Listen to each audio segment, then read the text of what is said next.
Hello family! Welcome to the Sankranti vlog. అందరికీ పండుగ పనులతో స్టార్ట్ అయితే మాకు మాత్రం పూజలతో స్టార్ట్ అయింది. పొద్దున్నే లేసి హెడ్ బాత్ చేసి దేవుడికైతే దీపారాధన చేస్తున్నాను. నాకు ఒక ఏజ్ వచ్చేసరికి దేవుడి డెఫినిషన్ అయితే నాకు అర్థమైపోయింది. దేవుడు నాకిది కావాలని ఆర్డర్‌లేసి మరీ అడగకూడదు. ఇచ్చింది అడ్జస్ట్ అయి తీసుకోవడమే. అందులో మనకు కావాల్సింది ఏదో ఏరుకోవడమే. ఏంటి ఈ పిల్ల కొత్తగా వేదాలు వరిస్తుందనుకోకండి. కంటెంట్ ఏం దొరక్కేలా మాట్లాడుతున్నాను. నా పూజ అయితే కంప్లీట్ అయిపోయింది. వచ్చి హారతి తీసుకోండి.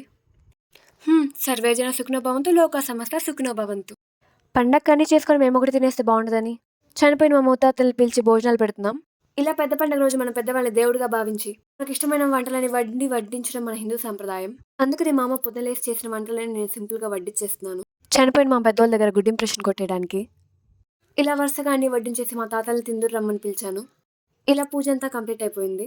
పొద్దున్నుంచి ఫాస్టింగ్ ఉండేసరికి బాగా ఆకలేస్తుంది. నేనేం వాంటెడ్‌గా ఫాస్టింగ్ ఉండట్లేదు. మా అమ్మ బలవంతంగా ఉంచింది.